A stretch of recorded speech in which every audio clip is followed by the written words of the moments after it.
and welcome to TBC episode 30. I'm your host Ben, and I'm joined by Catherine. Good to have you, Catherine. And we're talking about two games tonight. Yeah. 2 games you can play in 30 minutes or less. Yeah, bonus. We've carefully constructed this pod Yes, we thought about this for a long time. Yep, we got it. Yeah. So the game I'm talking about is called Furnace. And I will be talking about Nekojima. Sounds great. Yeah. Let's dive in or hang in there. I don't know. Yeah.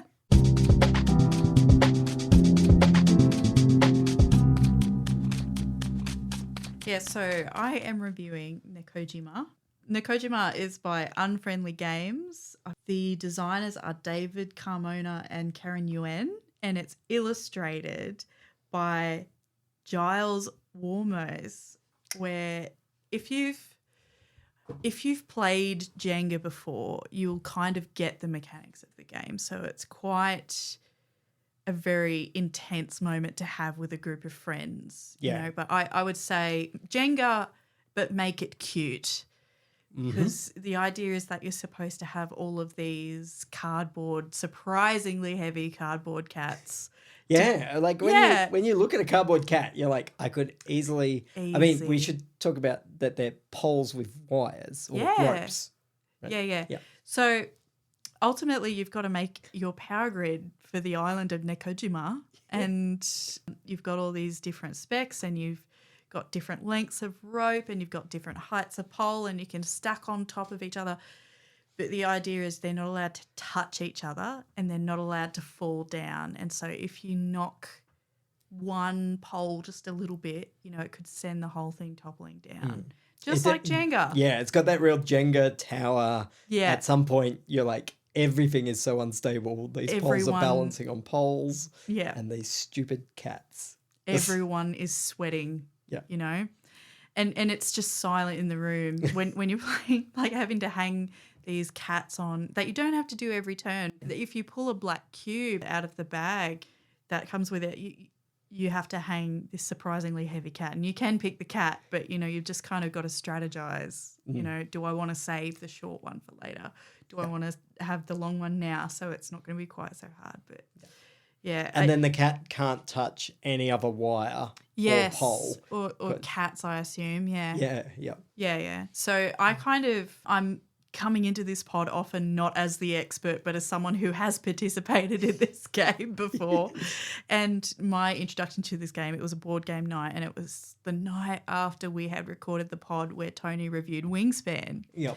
And I was just like, oh, yeah, Wingspan. I love learning things. I love an aesthetic little time. And so I said, I'm just going to sit here at the end of this table and I'm going to read the manual so that when there's a group of people who are arriving here that want to play Wingspan, then I'm ready. I understand the game. And I just couldn't bring myself to finish reading the manual of the game that I really wanted to play because I was watching this other game. I was just like, oh, that looks fascinating.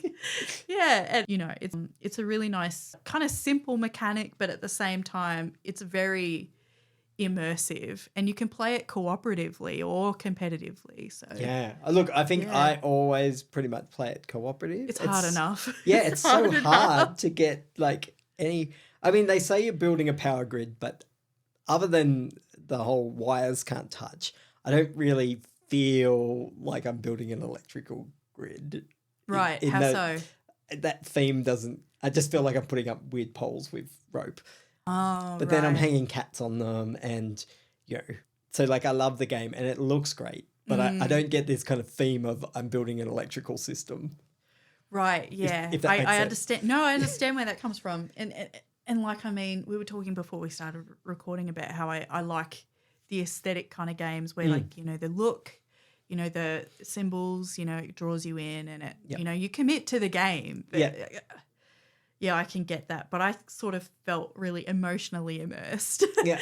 You know, I felt very stressed even when I wasn't playing. So if you want to feel really stressed, this is the game for you. And you really care, like, if that cat's going to make it or not. Yeah. Like, this whole, like, oh, no, it's touched 2 wires and, like, it's going to die. Yeah. And, like, you know, when like, how humans have this weird kind of brain glitch where we see faces in things that don't have faces. Oh, yeah. Yeah, so it's kind of I imagine like if you drew a smiley face on a Jenga block, it would have a similar effect because you'd subconsciously have like empathy for the block. Yeah, but I don't know. Maybe that's just for myself and my hyper agreeable pals. Yeah, sure. So I guess some people with that sort of thinking Jenga or something, they're like I've got a bit of a tremor, or I can never make my fingers like get in to get the blocks and so on. How would you compare that level of skill that's needed for Jenga compared to Nekojima when you're playing? Because I found Nekojima a little bit more about balancing than kind of carefully moving your fingers. Does that make sense? Yeah, it's more about like sort of motor control rather than motor precision, I find. Yeah. Yeah. So yeah, I do find that I have a little bit of a nervous tremor like whenever I'm doing Jenga, and it just makes it so much more stressful for me because I'm just like any second my hand could shake and just stiff me out of this. I think the fact that you're applying like a vertical pressure to the power poles, you can stack power poles on top of each other. So it's just like, okay, all right, here we go, Catherine. I'm going to do it on that one. And you know, if it wobbles a little bit, it's not all over. Yeah. You know, you can kind of, if you catch it early enough, control it by pressing down a little bit. And so I suppose it's a little bit more strategic than just purely a skill thing. Yeah, and the interesting thing is like when you're playing Jenga, you can watch that tower sort of starting to sway and you know that it's getting worse and worse. Yeah, the end is nigh. Yeah. In Nekojima, it's kind of like everything is fine until something falls over and then everything falls over. Yeah. But like your structure tends not to be wobbling or swaying. Yeah. Well, exactly. When it rains, it pours. Yeah. And there's a solo variant. So, you know, I don't know, maybe Deke might want to borrow that one after he finishes Friday, but we'll see. One day. One day. Yeah. But, you know, there's, you know, as I said, you can play competitively and you can play cooperatively, you can play solo. You've got these different variants, you know, and it's really not a really difficult game to get your head around. But, you know, there's different things. There's like a piece of cardboard where you've got to like put your little blocks out of the bag in. And showing sort of how big your structure is, I think. Yeah. And there's like bird nests and a couple of other little things that I haven't got around to. Add some difficulty. Yeah. It's difficult enough. I know. Like the cooperative, you're supposed to be able to build up to 7 levels. Like that's how you win. Yeah. I don't think we've ever got past 4. Like we've tried a number of times. Look, you can play this game in well under half an hour. The game, you can actually play this twice in under half an hour. Yeah. You know, possibly 4 or 5 times, depending on how good you are at it. Or how reckless you are. It depends. Yeah.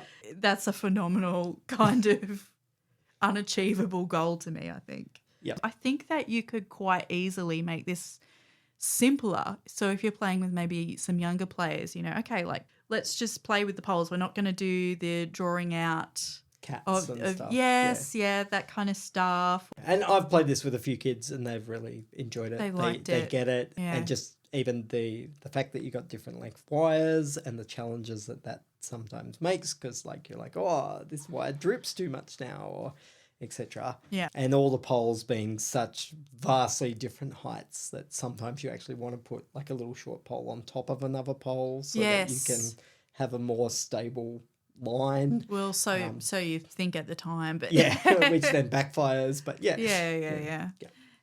How did you? So I noticed this is on loan. How did you get introduced to this game? Played it a couple of years ago actually by someone that like brought it to CanCon saying like you guys should have this game, and it was really popular. So we got it again this year. Like got multiple copies, and it was still super popular because it is just a cool con game that everyone can stand around the table. And it's really casual. Like I mean, I can totally see if, say, you're like in a group like ours where people, mill in and out and they come when they can and they leave when they must. Yep.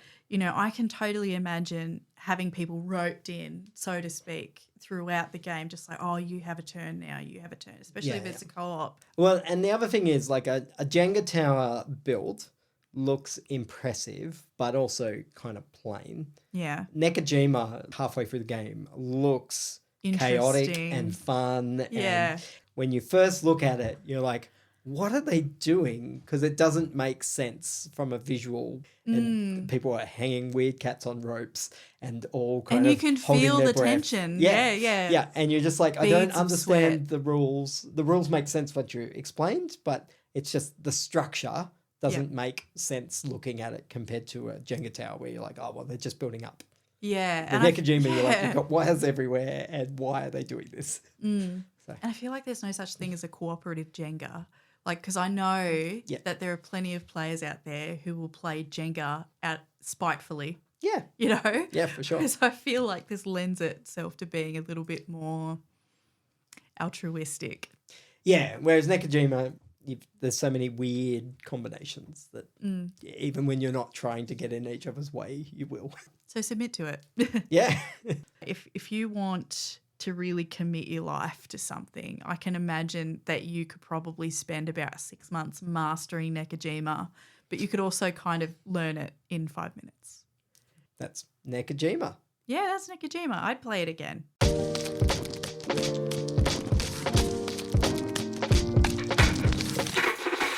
Next game we're talking about is Furnace. Furnace is published by Arcane Wonders and Hobby World and designed by Ivan Lashin. Yeah, Furnace is an engine building game. So it's a game where you like build some stuff and then the next turn you're going to have more stuff that you build more stuff on. And then, you kind of get bigger and better as the game goes. But it's only 4 rounds. So you only get 4 rounds of building stuff, which means you don't get many opportunities to run your engine.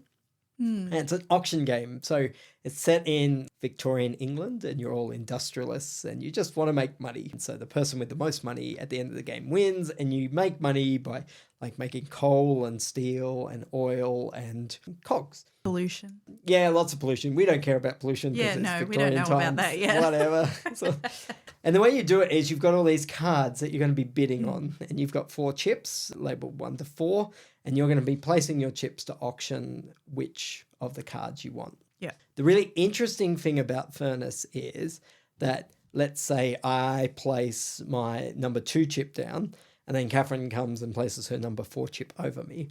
She's won that card then, because nothing beats a 4. So I've lost. And normally in auction games, you're kind of like, oh, well, I lost. That sucks. But in Furnace, because we're Victorians, we want to be compensated for our time. Like, I turned up to this auction and I put in effort, and then you came and outbid me, sir. As a favour to you. Yeah. And so I demand compensation for the dishonour that you've struck upon me and my family by outbidding me. Yeah. And so when you lose a card, you get compensated, not by the player, but by the bank for losing that card. That's so interesting. Yeah. Okay, so why do you bother buying a card then? Well, because the cards let you change things into things. But when you get compensated, you get a once-off bonus. So maybe you get to change some things into things, or maybe you get some stuff. So your compensation could be you can change 2 coal into 1 oil. Or it could be you're going to get 4 steel for being compensated. And the more you lose, like the bigger the chip you lose, the more compensation you get. So you could lose with your 3, and then you get compensated triple. Whereas if you lose with your 1, you only get compensated once. Right. So sometimes in Furnace, you're trying to lose with your bigger numbers, but then everyone else at the table knows you're trying to lose, and they're like, I'm going to let you win that. And no, I don't want actually the card. I want compensation. So I really like Furnace because it's got that weird little bendy bit where you want to win some cards because you've got to build an engine to like make some stuff. And generally cards will have ways of selling things to make money, because it doesn't matter how much coal you've got at the end of the game or how much steel or oil or cogs, and it's really easy in Furnace to fall into that trap. Look at me, I made 20 coal this turn. Can you sell any of that? No, I'm going to have lots of coal I by have the end of the game. loads of coal. Yeah, and it's like, that's not even a tie break. You will just lose. Yeah. So you've got to sell your stuff, and cards are often the way to get that. So you want to be buying cards, but at the same time, you want to get compensated so that you get goods to be able to sell. Yeah. You're trying to build like a nice little engine that, this card lets me get coal, and this card lets me turn coal into oil, and this card lets me sell oil, or this card lets me sell the coal that I had, or whatever.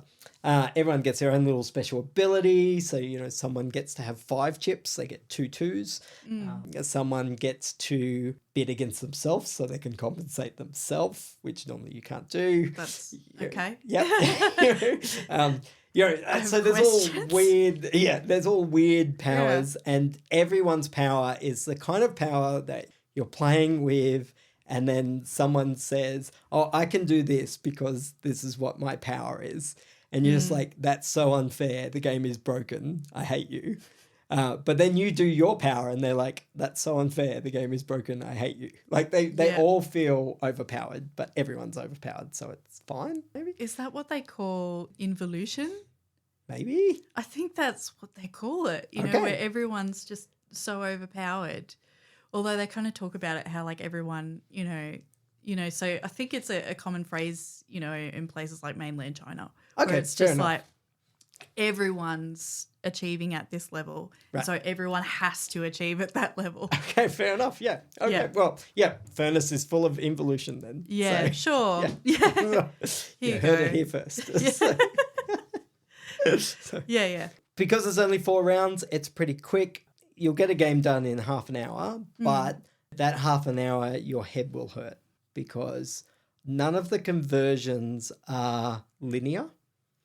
So it's not like you can sort of math in your head going 2 coal is worth 1 steel, which is worth half a oil, which is worth $4 or something. Because every little card has a different way of converting. So it might be like, if you can sell 3 coal, that's worth $5. And then another card's like, you can sell 1 coal twice for $2. So how much is coal worth again? Like, is it better for me to sell the free coal? Because then I get rid of more coal and I get more dollars? Or should I just keep selling 1 coal? And then you're looking, going, oh, but this lets me change 2 coal into 1 steel. And then this one lets me sell 1 steel and 1 coal for $7. So maybe I should try and do that. Yeah. So there's no like cheat sheet that you can look going like a coal is worth about $2 and it's worth about half a steel or anything like that. So it does mean like when you're bidding, you're not quite sure which cards you actually want. Yeah. You're not quite sure which cards you actually want to lose. And then when you're running your engine, you're kind of like, which card should I run Is first? this right? Yeah. Oh, I can't help but think about being completely uninformed in economics, thinking about how the economy isn't real and it's something completely made up. And it just makes me think, this is the economy. Yeah. It's the economy, stupid. Yeah, it's the economy, stupid. Yeah. Exactly. Yeah, I'm bad at Furnace. I lose consistently because I get sucked in going, look at all the stuff that I made. You make too many dopamines. And I'm like, the dragon. oh man, this is so awesome. I made 20 steel this turn. And then I'm like, I have to sell all of this steel by the end of next turn, and I only have 1 card that lets me sell 2 steel or something. This is a problem. And then everyone else at the table can see, well, we're not going to let him get any of the cards that let you sell steel this turn because that would be terrible. If you've played something like Splendor, then I would say Furnace is kind of like a crunchy Splendor. Same amount of time, same sense of like you're collecting cards and they let you do some stuff. And it all looks very pretty. But with Furnace, because of all these weird conversions and stuff, you can't just kind of math it out and go, well, I just need 5 red gems. And then I'll get there. Yeah. So. Yeah. Okay. It really is very stock markety. You just got to gamble the whole time. Yeah, I guess so. Yeah. I mean, in one sense, you know exactly what things are going to... Yeah. After you've run through your cards, it's just working out which ones you wanted to buy. But the problem is other people are buying them too. And so, there's nothing more hilarious than watching someone either win a card that they really didn't want to win because they wanted to be compensated for it. Right. Or lose a card and get compensated for something that they did not want that compensation at all. They really needed the card. Yeah. So that whole bidding thing is really fun. It plays best with more players because then that whole auction bidding It's is more much lively. more chaos. Yeah. Can you help me understand the concept of engine building? Sure. Because I feel like I don't know whether deck building and engine building are used interchangeably or whether they're different concepts. Slightly different concepts, but all deck builders are engine builders, but not all engine builders are deck builders. Go on. So deck builders are always engine builders because you're building your deck and making it better and better. But some games don't use a deck. That is the way that you build your engine. So maybe you get dice, or something like Daybreak is an engine builder because you're building cards, but it's not like you've got a deck of cards that you're shuffling or changing or anything. You just get to place cards down that are cool abilities that you now get to do. But you're going to get better abilities as time goes on and you're collecting those icons. So it's similar in Furnace. You're placing cards down to try and let you do different things. And because each round, presumably, you're definitely going to win one card every round because your 4 always wins. So you're going to get at least 1 new card per round. You might get 4 new cards but that can be terrible. It can be good. Sometimes you're like, I didn't get any compensation and now I just have all these cards that don't do much. Yay. So, From my understanding, from what you're saying, Furnace is an engine builder, not a deck builder. Yes. Right. Yeah. And engine builders are basically just think of any game that you play that you kind of get better as turns go on. Yeah. Or you get to do more things. So a really famous engine builder might be something like Settlers Catan. Because, when you start, you've only got 2 little places that you earn some stuff. But then later in the game, you're like, well, now I've got 4 different places. So now all these different roles I can get stuff. And so you're kind of getting bigger and better as the game goes on. And so generally with most engine builders, it's who can be bigger and better fast. The same in Furnace. It's after 4 rounds, who got the bestest in 4 rounds. And in this case, because it's Victorian England, the bestest is the person with the most money. Nothing else counts. Yeah, and so your engine, to sort of lean into the analogy, is your company. Yeah. I find it fun, the sort of play on words that you're playing Furnace, which happens to be an engine builder. Yeah. I imagine they probably lent into that. Yeah. Well, you'd have to. It'd be a missed opportunity, would it not? Yeah. I mean, the fact that they've got engine building game and then the big word Furnace underneath it, and even like that graphic on the front, looks like a guy kind of with a beating coal heart sort of furnace coming out of him. Yeah. But look, the art on this game, if you think Victorian industrial England, you're probably thinking that's going to be grey and drab and just awful. And it does kind of lean into the industrial kind of vibes. There's a lot of smog and sepia. But they actually do a really nice job with the art. Like it kind of, there's splashes of colour that make sense. Like it's not psychedelic in any way, shape or form. But it feels like they lent in and went, we're not just going to do a bunch of browns and blacks and greys. We're actually going to have like dots of colour that make sense throughout this, which I really like because it could have been a really drab game. Aesthetically boring game. I didn't sort of think about the aesthetic impact of having that image of the red glowing around the heart. I was just like, that's clever actually. Like there's kind of an intrigue to these small dots of colour. Not like Schindler's List, but a little bit like, it draws you in. Yeah. It feels like they've actually put some real effort into the art, where with these kind of games, that's not always the case. They could have easily left that to the wayside, but they've really actually, it feels like someone sat down and thought, how can I make this have a sense of beauty and interest in a setting that generally does not have that. Yeah. So, yeah. So that's Furnace. Yeah.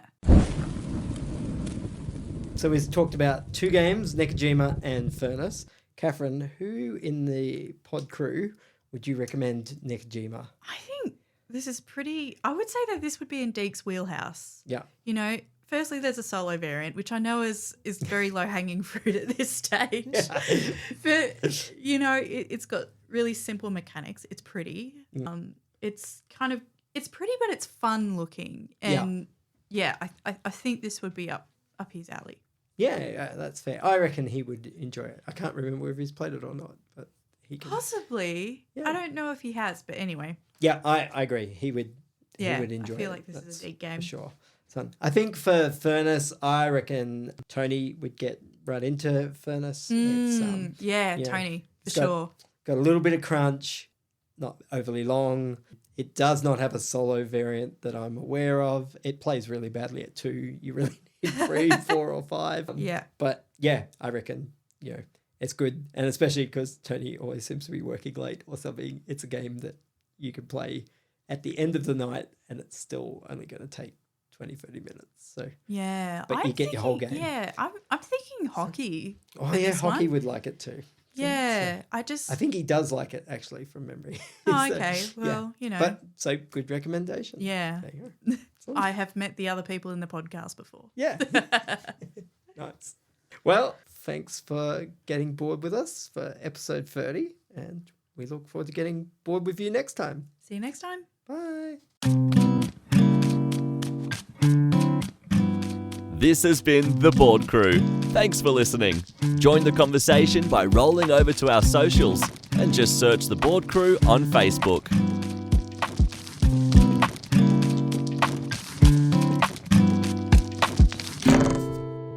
See, we missed our chance of being Victorian peasants. Oh, I'm so sad. Paupers dying.